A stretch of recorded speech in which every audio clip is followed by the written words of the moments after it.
شہر گلستان بنگلورو میں انجمن ترقی اردو ہند کرناٹک کے تحت 6 اور 7 اگست 2022 کو قومی سیمینار منعقد ہوا۔ اس 2 روزہ سیمینار میں انجمن ترقی اردو ہند نئی دہلی کے سیکریٹری اطہر فاروقی نے شرکت کی۔ اطہر فاروقی نے اردو زبان و ادب کے فروغ کے لیے اپنے زرعین خیالات کا اظہار کیا۔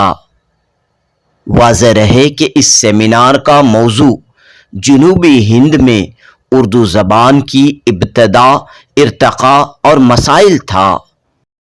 پیش ہے اطہر فاروقی کی جنوبی نیوز سے خاص گفتگو۔ اس پوری کوشش کو آپ کیسے دیکھیں؟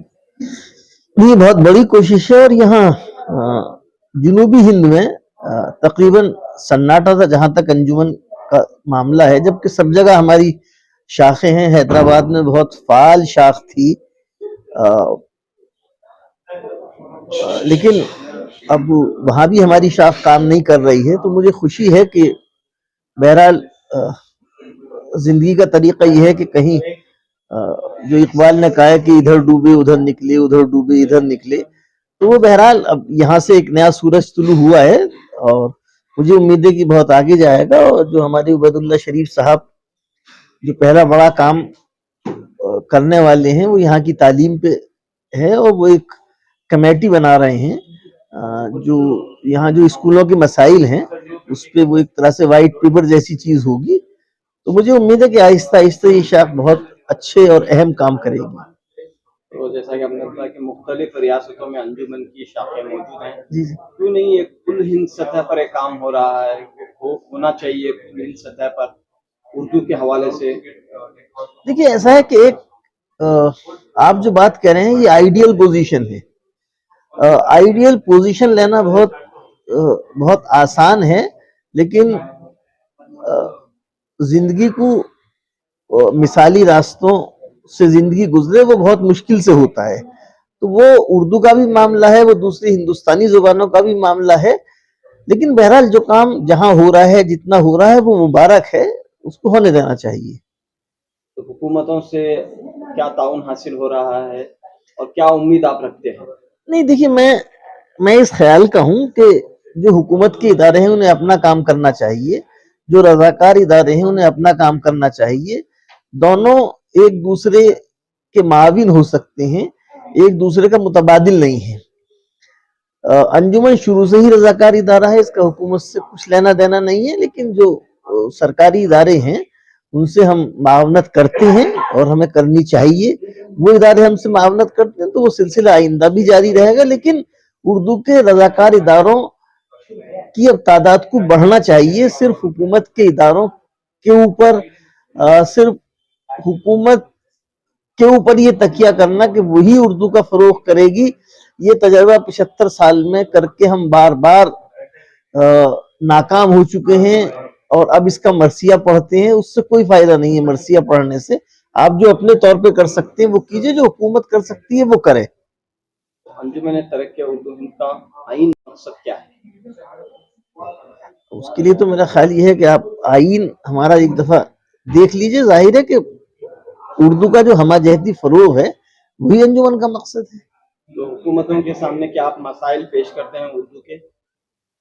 میرے بھائی، 1947 کے بعد خاص طور پہ ہندوستان میں ایک انجمن ہی ایسا ادارہ تھا جو حکومت سے مشاورت کرتی تھی، حکومت کو مشورے دیتی تھی، اور آج آپ کو جتنی یونیورسٹیز میں اردو کے شعبے دکھائی دے رہے ہیں، کم سے کم 1990 تک جو یونیورسٹیز میں اردو کے شعبے قائم ہوئے ہیں، جو اردو اکیڈمیز قائم ہوئی ہیں، جو دوسرے کام ہوئے ہیں، وہ سب انجمن ہی کے پلیٹ فارم سے ہوئے ہیں۔